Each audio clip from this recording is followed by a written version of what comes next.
right. Okay, awesome. So here we are back again for the second episode of Real Talk. You may have to cut that. R-E-A-L, not R-E-E-L. R-E, yeah. Right? Because like a film reel. Okay. But this is real. You're confusing me off the bat. As in, it's not just real as in real estate, but it's also real because it's... Oh, so we're going double E instead of EA. No, we are going EA. Okay, good. Just like sports. Yes. EA Sports, it's in the game. We are in the game.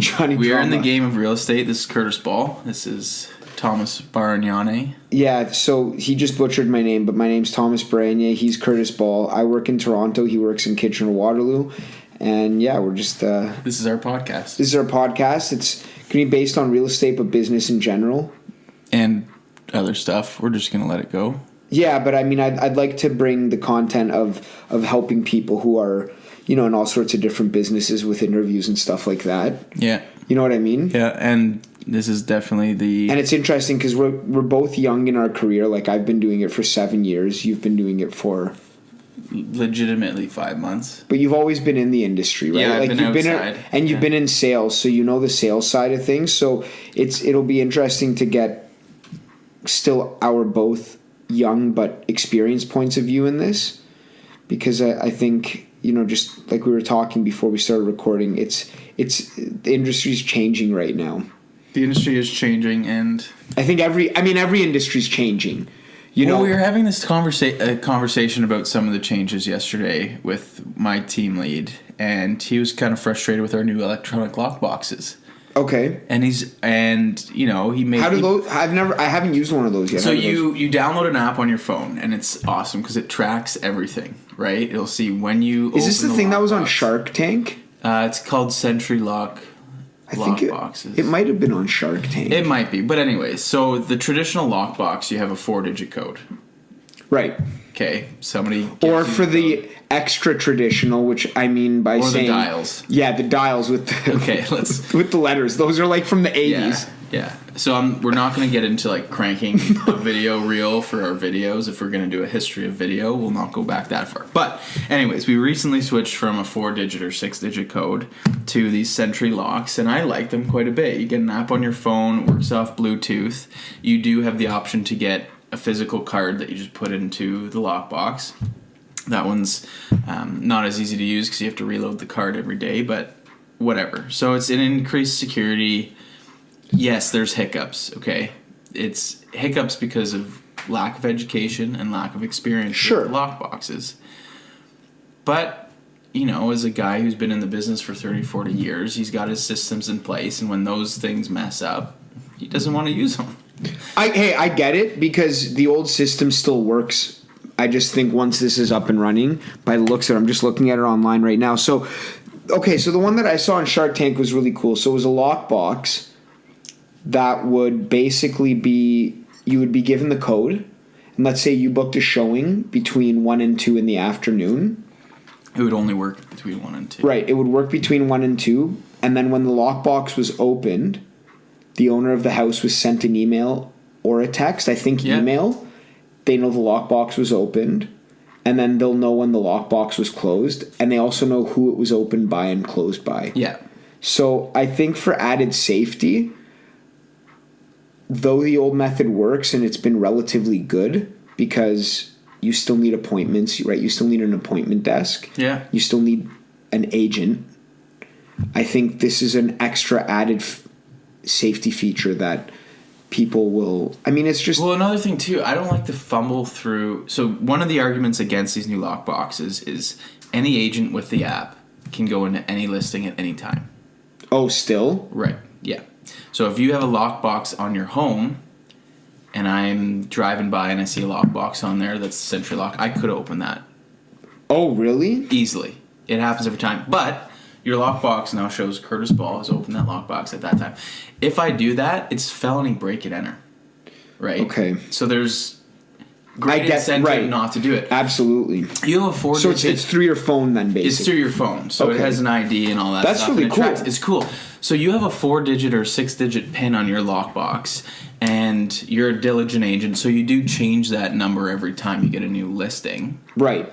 What's stopping somebody from accidentally leaving that code as the last 4 digits when they leave the property? I agree. And what another thing some agents do too is they write down the combinations on the listing sheets. Yeah. Because I always You don't want to get that call. Hey, Thomas, I'm at your listing. What's the lockbox code again? But what I mean is they'll write the lockbox combo down on the actual listing sheet, because if they've got 5 or 6 showings, right, they'll write it down ahead of time. If you lose those sheets, all of a sudden, if somebody has the mind to want to break in, now they have their lockbox code. Absolutely. Yeah. And now you have no idea who got in. Exactly.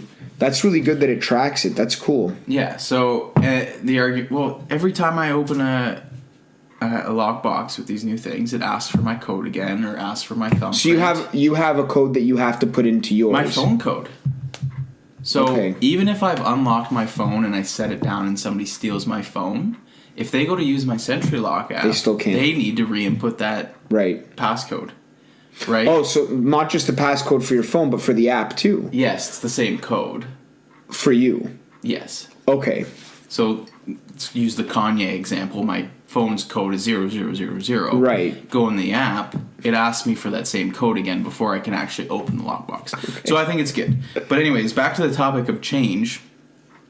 Yeah, I think for us, we have the advantage because we're used to technology, and we've experienced that change over the last 15 years from almost a standpoint where our minds are still moldable and still developing, and we can learn these new technologies relatively quickly. Sure, and I think it's also because we were introduced at a young age. Yeah. So for us, no change is almost more weird than lots of change. You know what I mean? Just because it's what we've been adapted to. No, so we expect new things. Yeah.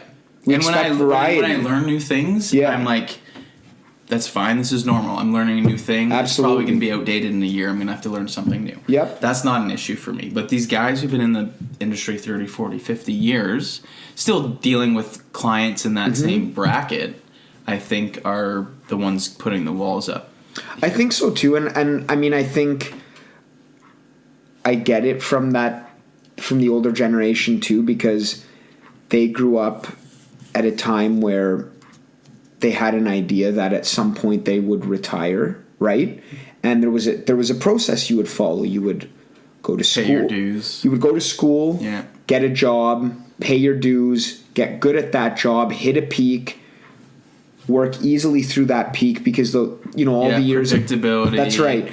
Yeah. You retire at a certain age, then you live out your glory years, and then all of a sudden tech happened. Right, tech happened, and realistically in our lifetime, the idea of Freedom 65, which I don't think I would ever want to be retired fully from doing something. Most people come back and do something. Something, because it just gets boring. But the idea of retiring at 65 for our generation is very unlikely. I don't even think... You're in a bit older demographic than me. I'm only 25, but I don't think I've ever once... Maybe when I was super young and it was still possible, I've never once been like, can't wait till I'm 65 and I can work, right? I actually don't. It's interesting because I have a 17-month-old at home, and you hear different talks about kids and what they're going through and what they will be going through due to technology as well, and the different stresses and the good things and the bad things that it causes. But I was listening to a psychologist who was talking about, she's like one of the #1 child psychologists, and people are so rushed to just get their kids to school, graduate, get a job. And I was thinking about it. Obviously those days are going to come, but I'm not looking forward to them because it's rush. Right, I don't want to rush through your it. Your kids got to get this. At 8:30, you got to be at work by 9. They end before you do, but it's like rush to get them to where, and then what do you do when that's done? Realization for me. Yeah, and I think it came right after I finished university. Mm-hmm.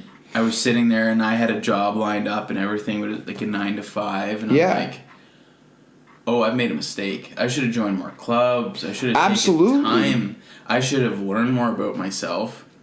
instead of being put in situations where I had to learn about myself. Yep. But you're not always pushed in that direction by parents. I see the push to get them there and get them through it, but there's no push from your parents being like, you have 4 years where you don't have stress of a job, you don't have a kid for the most part, some of them do, and you're kind of in a little bubble. I've heard professors speak about this too. It's like, you have 4 years where society's allowing you to almost be a lazy bum and just do what you want. Hey, Gary Vee says it. Right? Like, I think Peterson has said this as well. He's like, Jordan Peterson. Yeah, Jordan Peterson. Yeah. You have 4 years plus carved out of your life right now to challenge yourself, figure out who you are, challenge, what your values are and all that stuff, and actually become like a balanced person. And I found once I actually started focusing on that, everything else in life just falls into place. Yep. Right? Like, if you know who you are, you know what your outcome, it's a Tony Robbins thing too, know your outcome, it's very easy to get there. And I think that's where people Well, you start to put things into place, right? If you're focusing on a certain outcome, you start to see things to help make that outcome true, right? Or make it happen. Like, you're not going to, if you have an outcome of making X amount of money, you're going to start to put things into place. Okay, well, to get that, I need to start with this. Or even cut things out. I want to make $100K this year. Can I do it at a $15 an hour job? Probably not. Right, but then you start to put the pieces into place that you need to get there, right? And to not directly misquote. Hold on. I hope I don't misquote Jordan Peterson, because you and I both just found out today really like him, and I've been listening to so much of what he's been talking about. Started reading his book, The 12 Rules, which I highly recommend to anybody and everybody. Young, old, anybody, everybody. And he was talking about kids in school and how parents push them to get 90s and to sit down and study all the time. Well, maybe a 75, and this is the part where I don't want to please don't quote me on what he said specifically, but he said, maybe getting an 80 or a 75 is enough, because what you're doing by constantly making them study is you're taking away from them to have other opportunities that they might be missing up on. Like, maybe studying to an 80 is good enough, because all of a sudden that 4 extra hours of time that you would have had to study to get to a 90, you can now go do something else, which gives you another experience in life. This is a whole nother topic about the education system, but I'll kind of jump in quickly there. And I've kind of completely lost my train of thought there. But yeah, so I think school is so focused on that 10% of students who actually are very academic and like that book smart kind of deal. But I mean, we got a shortage of tradespeople in Canada. Nobody wants to be a plumber, carpenter, electrician. I can understand why. And I don't think it's inherent in that job. I think you're looking at Instagram all day, social media, the news. It's also the pressure. Look, it's also the pressure from the time that we were young to think that intellect is the only way. Right, which is what I'm saying. It's so focused on that. Absolutely. Only probably, I don't know, I'm pulling a number out of my backside, but let's say 20% of kids are destined to be an academic. Right. Why are the other 80% worried about getting a 95? Well, I will tell you or get, completely uninterested with school if they're not getting a 95. I got into Laurier with an 84. The minimum requirement for my program was a 90. I got in because of sports, extracurriculars, doing things like a business club, presenting cases. And I think the universities have kind of caught on, and the high schools don't really know. I mean, they do talk about having a diversified kind of portfolio at a high school, but I think it's interesting because I don't have percentages on this, but from what I see and from the people that I know, the people who are in trades on average are doing much better than the people who are working like a 9-to-5 type of desk job. Yeah. It's not to take a shot at either of them because there's no right or wrong. I'm just saying the pressures that have been put on us to go one route over the other because it's the only way, I think people can start to look back and now think to themselves, hey, you know what? Maybe working with your hands isn't such a bad thing. In fact, the one thing I will say about our job that gets to me sometimes, you don't actually see anything physical to it. So sometimes when I do work around the house and I build something, I actually stand back and kind of marvel at it because it's such a sense of... I cleaned one of our listings last week. Yeah, and sold in a day. I felt phenomenal leaving that place. Because you have such a sense of accomplishment. Because you see a difference. You see the physical difference that you've put into it. I've cleaned listings before too, and I thought... I wouldn't do this every day. No. But it feels good. It does feel good. Especially when it sells fast after that. It did sell fast. It sold over the weekend. I was like, great. Oh. Yeah, so... Yeah, so you know what? I guess this all came about because yesterday you gave a talk. I haven't given a talk yet, so I'm not only impressed, but I'm intrigued. Like how did that go? How was the experience? What brought it about? And I like to be super real, so I'll cut in right now because I think I know where your question's going.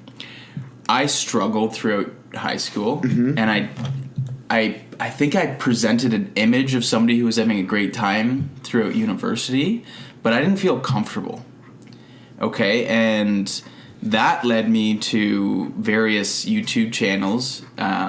Started off in a subject area that not many people are going to relate to, but it did move to people like Tony Robbins and more recently Jordan Peterson, Eckhart Tolle's more on the spiritual side. But it opened my mind up to this kind of format, and I got hooked on it. And even when I was starting, I was like, I want to do what they're doing. I'm getting so much out of it, but I think I would love to be that guy too. So it's always kind of from that has been kind of a dream and an objective of mine. It's awesome. And I think that's helped me move from accounting to sales as well. Yeah. Sales, you're talking to people all day.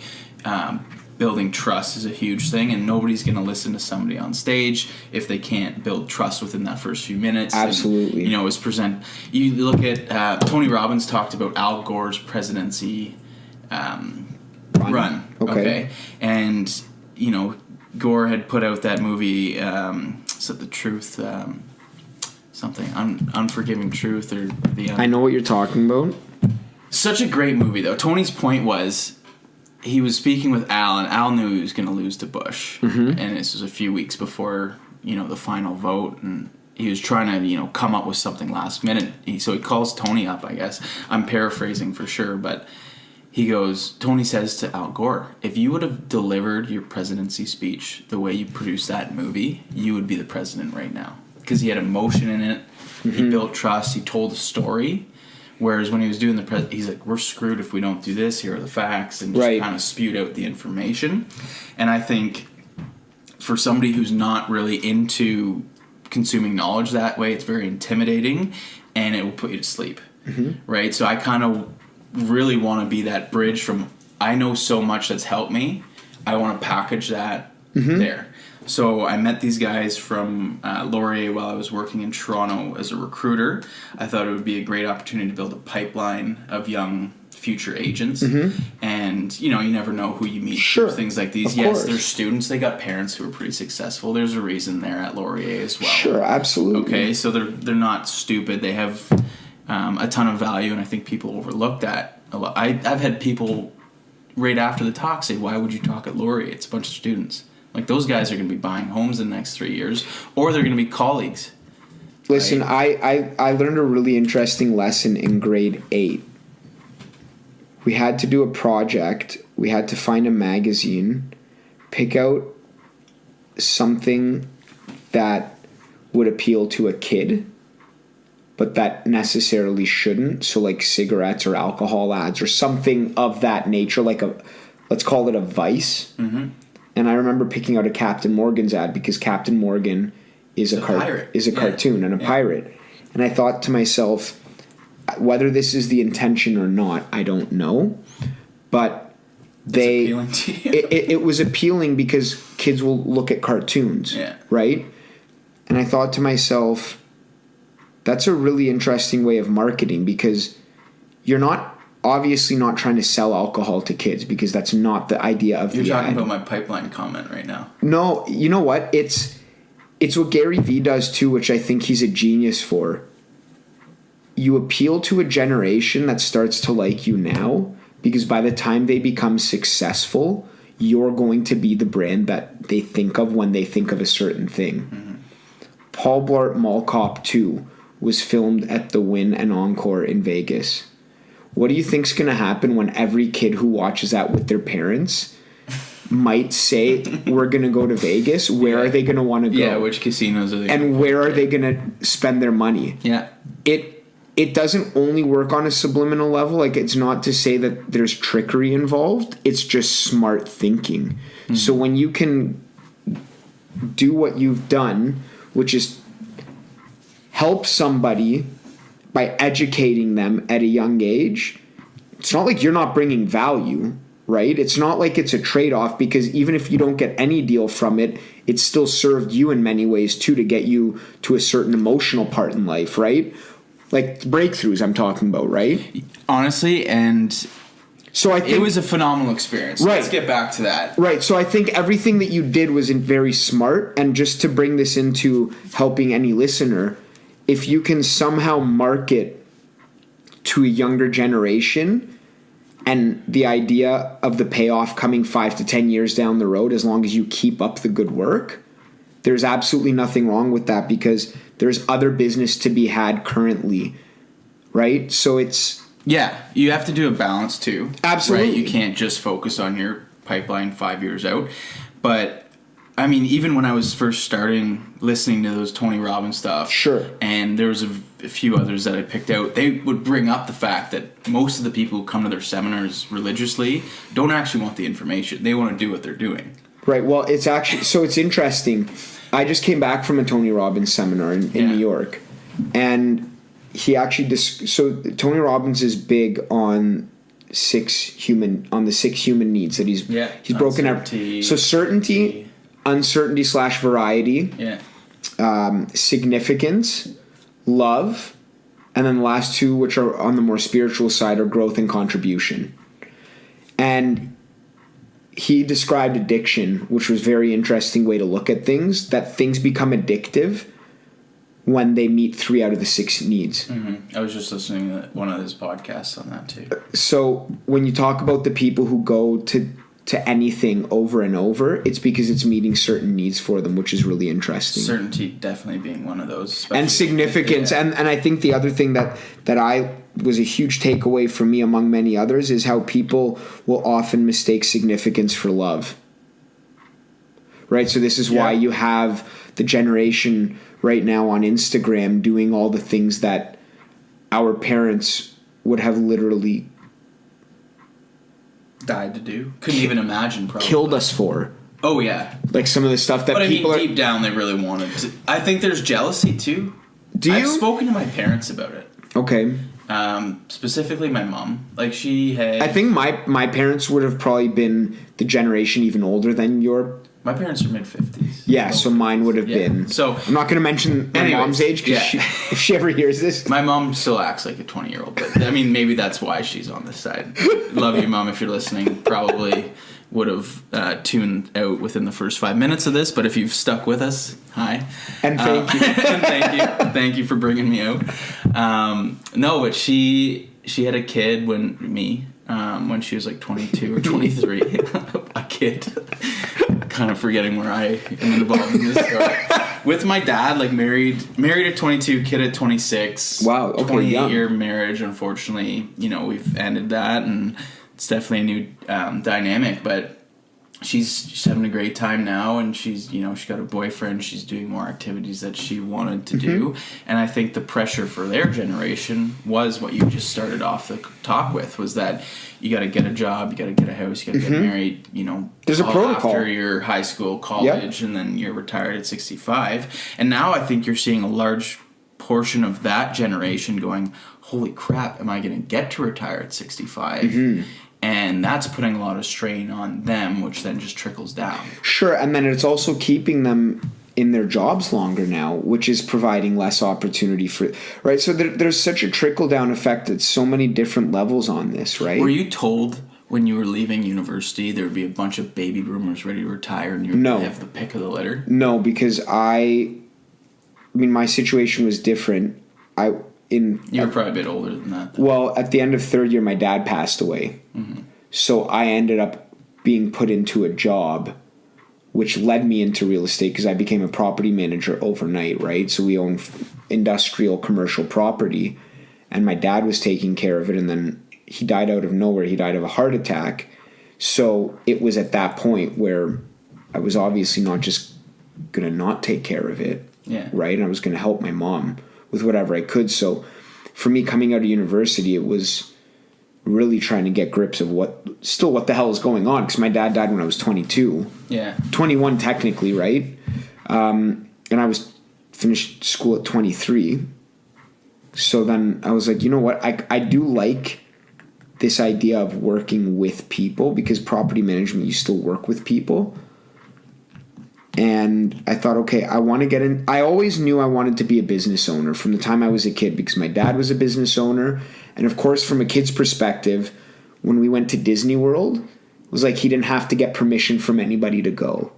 Right? So from a kid's perspective, I'm like, you're telling me if I own my own business, I could go to Disney World whenever I want? Yeah. So, as a kid, you start to figure out ways to make that happen. But going forward, no. Essentially, to answer your question, no, it wasn't that. Was it like that for you? A little bit. They said, you're going to have to grind out for the first couple of years. Okay. And who said it to you? These were high school teachers, Laurier professors. Okay. I mean, our venture group, so Wilfrid Laurier's BBA program, the first year's new venture. Okay? And for people who don't know, what's BBA? Honors Bachelor of Administration. Okay, so you start off... Business. It's business. Yeah. So that's where I ended up. And first year, our professors, we had complete control of what products we could build. Okay. Or services we would offer. Okay. Whatever venture we wanted to do. That's really cool. I would say a bunch focused on that fact that the baby boomers were going to retire and going to die. Okay. So we'd see health initiatives, we'd see retirement home projects. That's awesome. Services for the elderly and all this stuff, because we're told, build out that far. But yeah, people are working, I have a few uncles who've hit that retirement age, CPAs. They're taking contracts with big companies now to do, one function, or just be a consultant. I think what I'm noticing too is they're not tired. They're not tired, and I don't think they want that. No, and they're healthy. That's what was and what we understand about health now too. What a game changer that is, right? Oh yeah. So all of a sudden, they're like, okay, well, I'm still really young. Yeah, but we got fed that story they're just going to retire, they're going to be dependent. Sure. And I've talked to so many, I was on an appointment with this lady. She's probably 80. I didn't get her actual age. Okay. Husband's... Probably a good idea that you didn't ask. Yeah. Husband... Never asked that question. Husband's got, Alzheimer's and dementia, so he's not... Just the two of them living in the house. Right. I did the CMA more for planning purposes for them in case they did want to downsize. Yeah. And I said, you know what, we could get you in a great condo if that's what you really want. We're going to stay in this house until we're carried out kind of deal. Yeah. Right? I've heard that many times. And I'm a door knocker. I'm a cold caller. That's the majority of, that demographic will say something like that. You can't get me out of this house. And then I jokingly say, well, we offer that service too. Probably shouldn't get that on the record, but jokingly enough. But they're with it. I'll say that to them. They get this big smile on their face. Sure. The amount of times I'll leave an appointment where somebody's very honest with me about how much time they have left in their mind. And, I met a 95-year-old guy door knocking who had his own car still. Drove himself everywhere. I've seen it too. I can't believe the guy can see through the cataracts he had. His eyes were diamond blue. And yeah, I don't know if his vision's great, but that independence is phenomenal. Yeah. Right? I have grandparents who passed away before they were 70, and I couldn't see them doing that, but they also didn't have that information, like you said, about health and and things. My grandpa put salt on his bacon. I think he still butters it sometimes, feeling like it. But Yeah, no, I mean, that's incredible. we're going off on a huge tangent. I do want to talk about that presentation I did because I think that's a reason I want to do these podcasts with you too. Yeah. If I can get selfish for a second. Well, it's not selfish. I mean, I think what I would love to hear is what the process was. What do you want to know about it? Yeah. Like how you told us you got it. And I think this is an important thing for any business owner to know. And this is the one big thing that I learned throughout the years. It sounds like you met this group of people, and correct me if at any point I'm wrong. You thought that there would be a good opportunity to somehow network with these people in the future, so you kept in touch, i.e. followed up with them. Yeah. So in real estate, if you don't follow up, you're basically don't even bother talking to that person. Nobody's going to call you if you don't call them. No, nobody's sitting at their phone thinking, I can't wait to call Thomas tomorrow. And one of the other... I wish it were so. One of the other presenters said that straight up, because a kid asked, like, how did you get your first client? He goes, well, I had to learn pretty quickly that nobody's going to call you. Nobody's excited to wake up and say, I can't wait to call my agent this morning. And that's been hard for me a bit too, because But so just to finish with the process, so you followed up with them, followed up, just kept in touch, and so the initial guy I met wanted to start a real estate club. He was in first year, and I saw him on I'm still on a few Laurier Facebook groups, and I saw his post on there, and I was like, holy crap, this kid's in first year. Do you know what I was doing in first year? I need to talk to this kid. Yeah. So I messaged him privately immediately. I'm saying, hey man, I saw your post because I was searching for stuff like this, and I was actually going to start something like this. Please let me know what I can do for you. Mm-hmm. I'm a Laurier grad. I've been in and around real estate my whole life. I told him straight up I'm in recruiting, and I think this would be a great opportunity for me to meet people who do want to do this job one day. So it does benefit me. But the mindset, which is I think what you're asking about, was completely open. Sure. Right? It was not, I'm going to sell this guy a house in 3 years. Absolutely. I should make sure he knows who I am. It was like, this guy's hustling, or at least wants to hustle.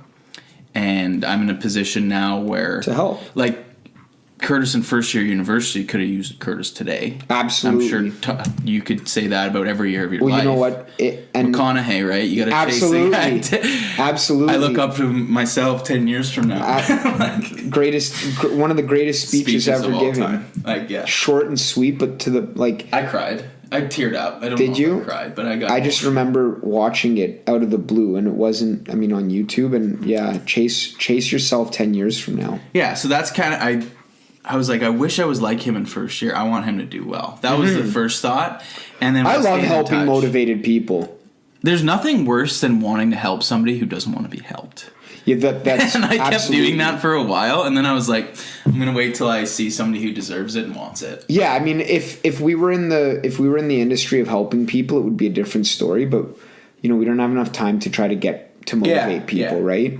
So, anyways, I kept in touch with him, and then it was actually another group member of his who was doing this real estate workshop. Met with him probably 2.5 months ago, and introduced him to a few people I think would be great speakers as well. Stayed in touch. He did all the work. His name's Deep from WLU. If you're listening to this, thanks a lot.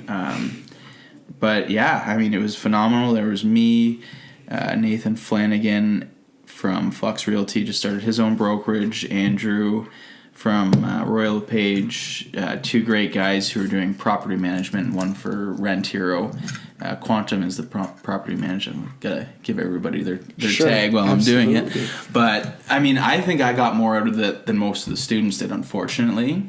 And it hit one of my selfish goals, right? Like feeling significance, we'll say, for Tony Robbins. But as far as preparing goes, I knew I'm fresh in the industry, and it was a real estate investing seminar, but these are students still, right? So I told Deep, I was like, I kind of just want to talk about how I ended up here, and I do have, the knowledge of what works in investing, but I think more of my value would just become talking off the cusp and asking questions, right? Which was awkward too, because I do my little spiel about myself, and I said, I'm not a guy who's scripted this whole thing. What do you guys want to know? And no hands went up for the first 3 seconds, and I'm just sitting there. My face goes beet red. So I ended up asking myself a few of the pre-written questions that they had, and then from there it kind of sparked. And But yeah, I mean, I think that's the way content needs to go this way, especially in real estate. Like, people want to know who you are. Absolutely. They don't want the rock star and the news stories. I don't know if that's the model that's going to continue to crush it. I don't know. I don't either. I think there's either the model where you put yourself everywhere, right? And everybody sees your face, or there's the model where I've heard of agents in the States building their entire career off social media, which is still putting yourself out there, but not in the same way. I mean, my team leader's a top producer, and he's 98% referral, I think. Mm-hmm. Like, he'll do an odd mailer. Sure. But I think that's just to remind people that he's around. He's sold their house before and all this stuff. Right. But yeah, I mean, he uses me for all his prospecting and door knocking when he needs it done. That's awesome. Right? Which is great for me too, but that's kind of the way I see the industry going. Obviously, he's been in the business for 30 It's still years. a contact sport. That's the thing. It's a contact sport. 100%. Like, you can do the marketing, which you have to today, but relationships, I think, what I meant to say is I think people shouldn't overlook the power of relationships, because you're still going to buy from your friends as you would in any industry. So if you can become friendly with more people than other agents. It's that whole influencer. Sure. Thing, right? And that's just the newer term for it, but you just have to just know as many people as you can. That sounds more superficial than it is too. Like, it's not just about knowing them. It's about you want to educate them and educate, right? Yeah. But it's like you have to meet as many people as possible. But like, the leads I love working with are people I've met at, Tim Hortons, Sure, or have came by an open house and we end up chatting. There's no right or wrong way after 2:00. But the leads that I hate working with, are, I want to see this house. Sure, man, and I go and I try to give them some value, and then I can get them really excited about maybe buying if they were looking at a lease, or they're not really sure on something, and I see that I've given them something, and then the next day they're cold. Yeah, because I haven't had the time to actually build the personal relationship and build that rapport as much. With some people, it's never going to happen. Yeah. Right? Like, I think this is the one thing that I wish every young agent knew. You can't win them all. And if you just get a good portion of people who are similar to you, you're going to do well. And this is how I focus my marketing efforts. I think to myself, okay, what would cause me to hire this person? How would I want to find them? What would they have to do to pique my interest and for me to know that they're the right person to work with? And how could they get my attention in a good way? And I think if I can answer those questions, which I ask myself every 7 weeks, I reevaluate what I'm doing. And then when I ask myself those questions, I realize that if I continue to do whatever answers I come up with, I will meet people like myself. And when I deal with people... That's actually an amazing insight. Thank you. Yeah. And so when I deal with people like myself, I know that it's going to go a lot smoother than if I try to force a deal with somebody just because I really want that deal, which I've done that in the past and everybody will. Mm-hmm. But the more opportunities you get to work with people like yourself, the better off it's going to be for you too. It's because a Buffini thing too. Is it? Like, if he says something about, they call them D clients. Okay. Short for... Yeah, D. Okay, fair enough. Right? And he says you got to just get rid of those people, because even if you do a great job for a D client... Like a dick client. A dick. Yeah. Yeah. Somebody who's just not He's nice. going to introduce you... If you do a really good job for a dick, you're going to get paid and you're going to whatever, but it's going to cost you more time, more stress, more headaches. And who are they going to refer you to? That's right. More dicks. You're going to get more dicks in your Yep. life. So his whole thing is... I think a lot of realtors who are young, and me included in this, will focus on the main methods that are in the textbook and stuff like that, which is a very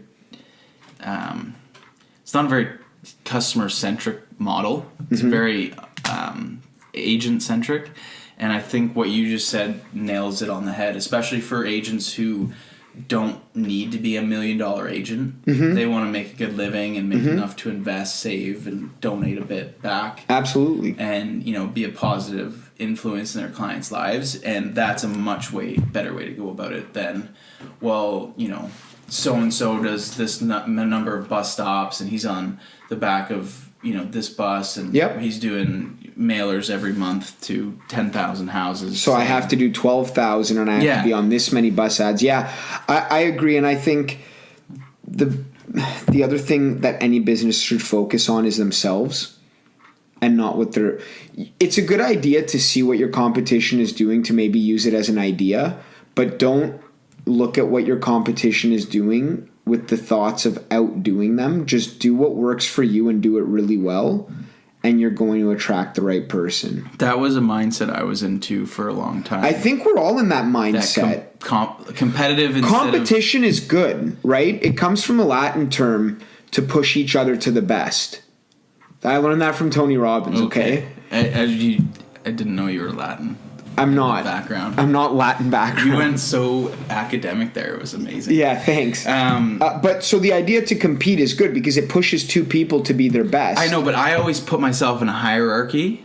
Okay. Mentally. Okay. And I'm sure a lot of people do. I think it's... But as soon as I started looking at it like we're all here and nobody's actually better than me because of one thing. Sure, they may be better at something than me. I started looking at it more holistically, and I didn't have as much stress from that competition. I actually was excited for competition rather than in a scarcity, holy crap, what if I'm not number one?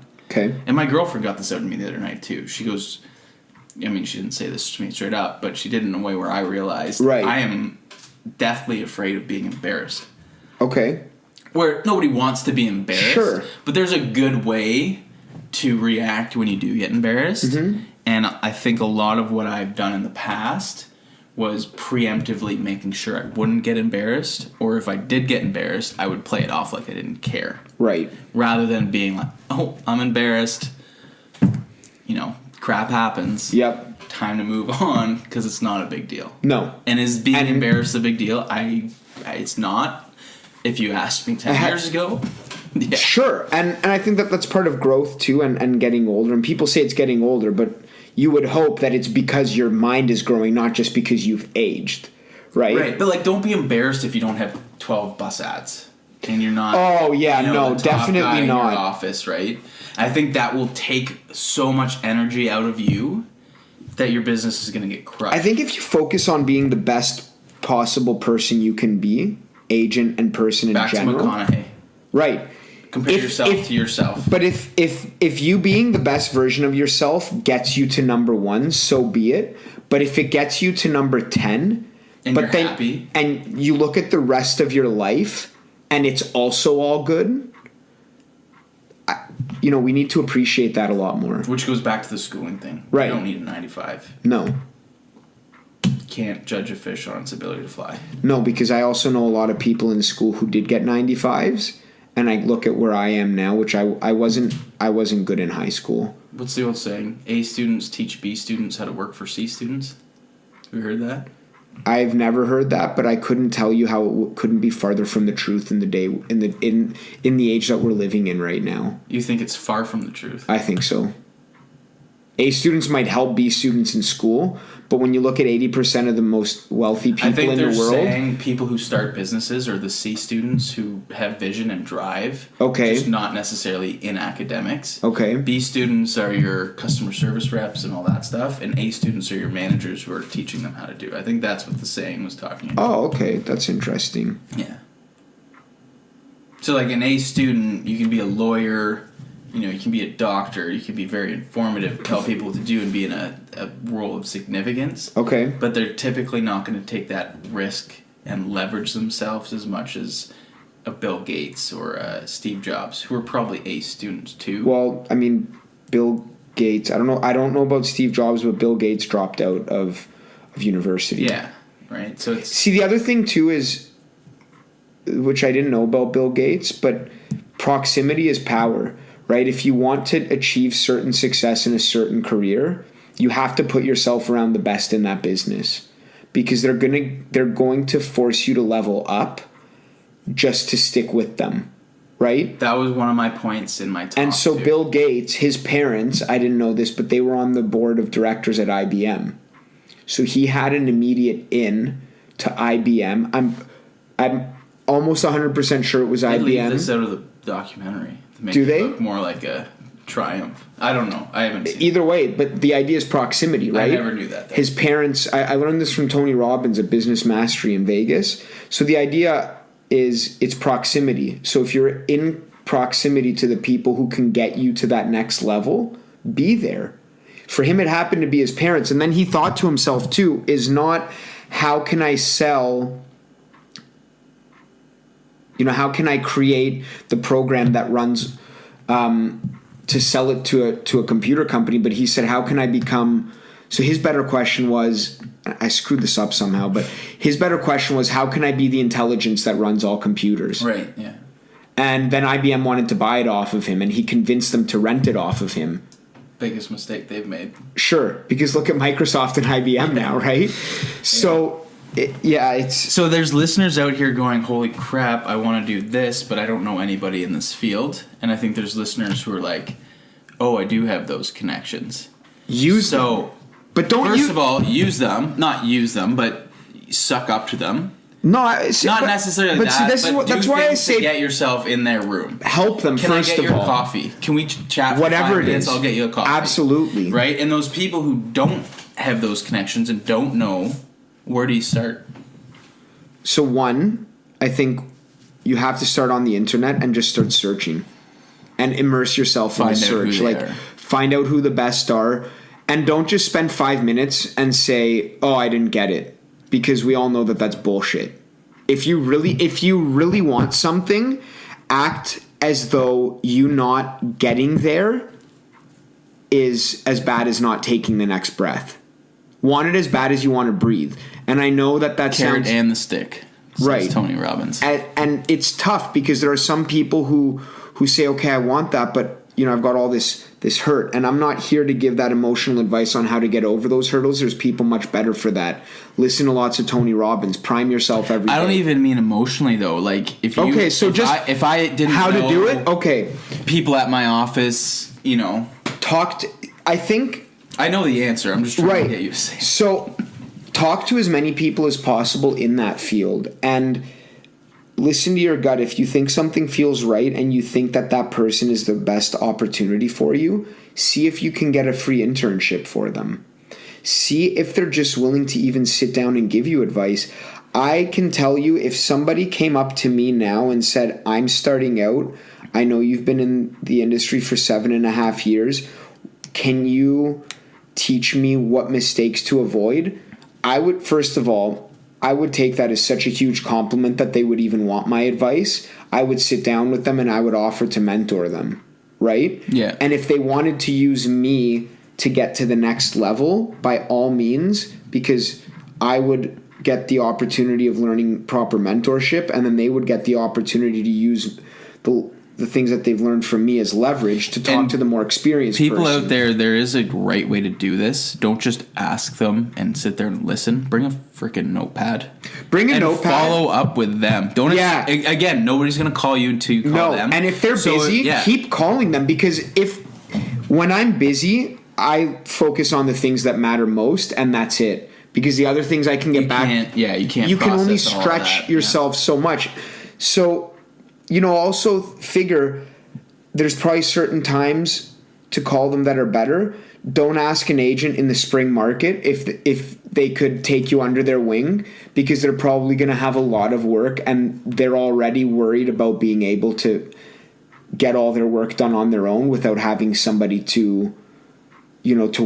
somebody else to worry about that wasn't there.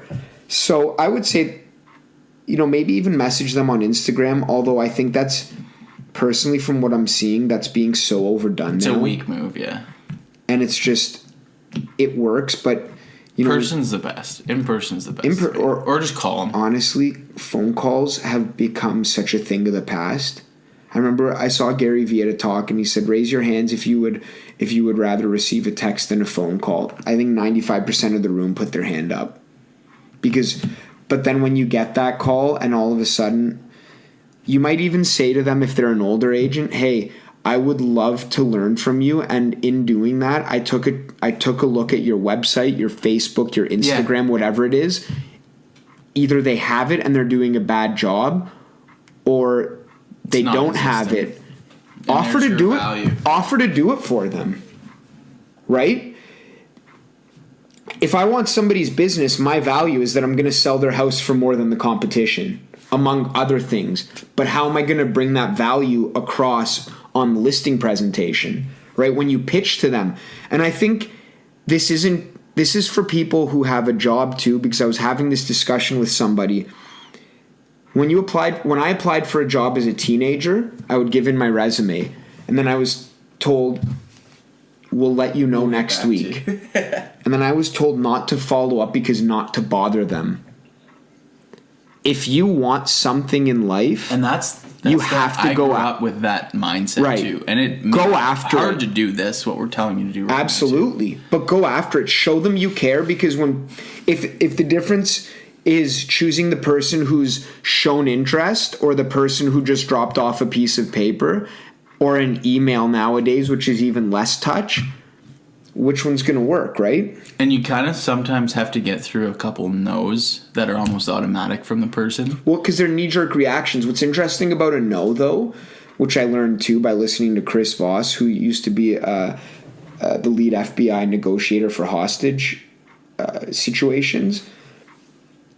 A question with a no answer is worth 5 yeses.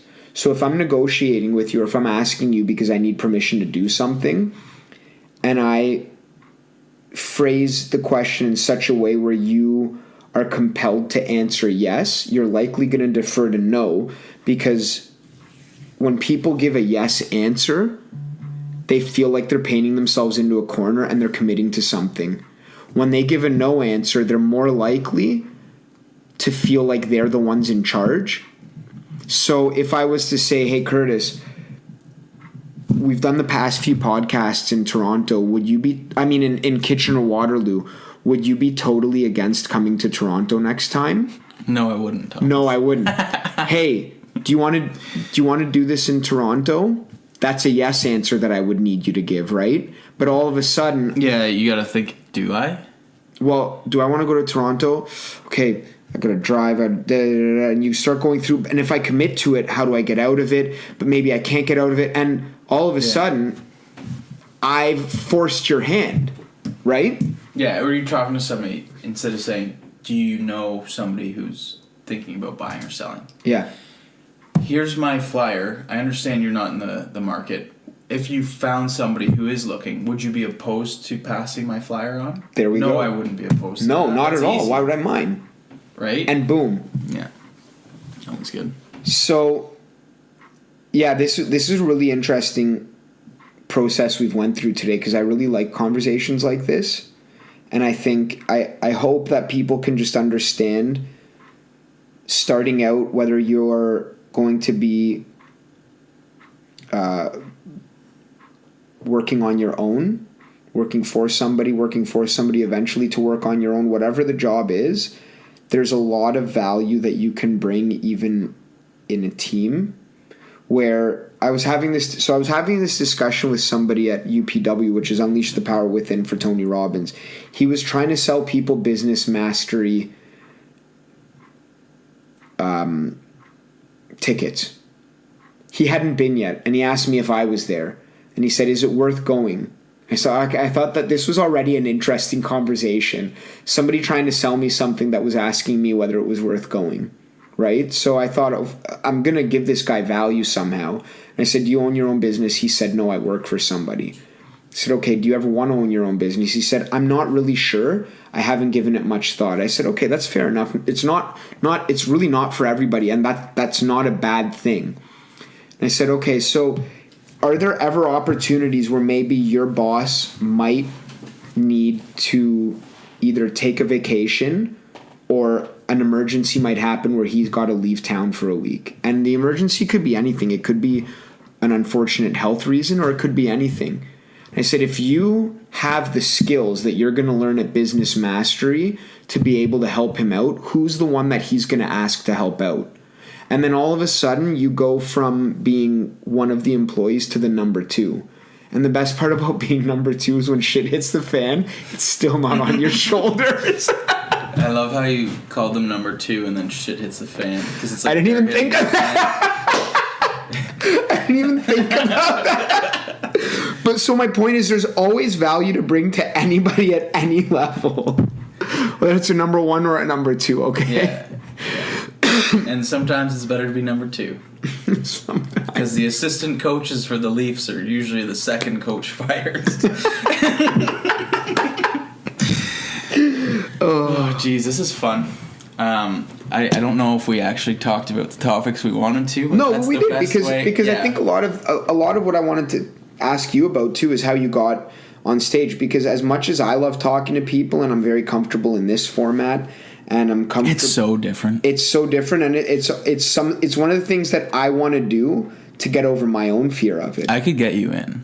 They asked me if I would consider doing it in the future. I said absolutely. I would love to do that. Yeah, so I can bring you up next time. It's a great group of people. If you want to check them out on Facebook, Real Estate Laurier is the handle, I would appreciate I think. that so much. I'll talk to them. I think they would love that. I mean, we had awesome speakers there last time, and I think the type of guys they are, they're going to want to build on it. So that's good. I mean, yeah, I'll definitely keep you in mind for that. I think you'd bring something. We had a lot of young guys last time. Not that you're not young, but you kind of have you've got a family, and you can give a different perspective on it too, which for the record, I'm 32, so it's not over the hill. No. But I was just talking about this last night too about hockey players. Yeah. Oldest hockey players skating around there are 39. How young was Jagger when he retired? Dahmer was like 45, I think. And 2 of the best quarterbacks in football right now are Tom Brady and Drew Brees, and they're both, I think, 40, 41, and 39 or 40 or something like that, respectively.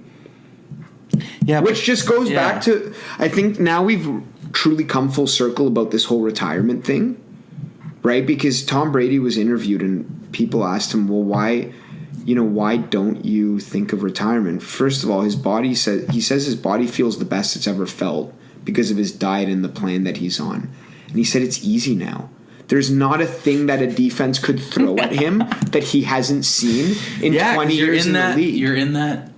And I think he's probably forgotten more than most of the quarterbacks will ever learn. Yeah, but I mean, as a young person, I don't think they should be intimidated by that either. No. Right? Not at all. Just because it's going to be like eating glass for you for probably 3 or 4 years. But things become easy because they've done it repeatedly. Yeah. And repetition is the mother of skill. Everybody's going to go through, and I was a guy who's sitting at an accounting job 9 to 5 going, oh, this is going to be a long 40 years, right? And now that I've switched to sales, I'm like, I only have 40 years? And that's an accounting job. You could have even fudged those numbers and said 36. I could have done whatever I wanted. I could have paid myself. But no, I mean, listen, young in my career, so I'll be quite frank. If I spent the last 4 months in that accounting job compared to the last 4 months building my real estate career, I'd be better off financially. Sure. Probably would have slept more.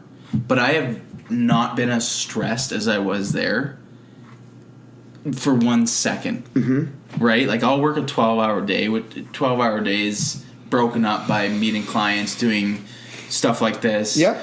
Lead gen, paperwork. Yep. But it's also, I get to go to the gym if I need to. Absolutely. Right? I can meet a client for dinner. Absolutely. It's my choices, right? So I'd much rather take a, from the surface, more stressful, harder life that I'm in control of than being set up, knowing what my next 40 years looks like. Yep. Because I wake up every morning, I'm like, I got to hunt to kill, or kill to eat. Yep. Right? Whereas at the accounting job, I'm like, how do I show them I'm good enough for a $1 per hour raise? Yeah. And then I was looking at, I'm going to have to do a lot to get a raise, and the raise isn't even going to cover what I want. That's the thing. So here we go again, like about thinking of your outcomes, right? Like you're going to fight for $1 raise and then all of a sudden you're going to be like, but that's still not what I want. Then you start to lower your own standards. And I think that's the scariest thing, right? Or you figure out you're in the wrong place for your standards, which is what I did. Which is the Which is the better option. Now, I don't want to say that getting $1 more is a bad thing. Once again, if you're happy in what you do, that is by far the most important thing, right? If you are genuinely happy making whatever you make, nobody has the right to tell you it's right or wrong. Nobody. I don't care who they are. An extra $1 an hour, I think it's like $2,000 a year if you're working a 40-hour work. So there's an extra vacation. Yeah, which is decent. Yep. But that's, I mean... It's not what you wanted. It's not what I want. And listen, I don't want a bunch of money just so I can, go to a music festival and binge out in Vegas for a week and a half. Although there may be a trip like that in there, right?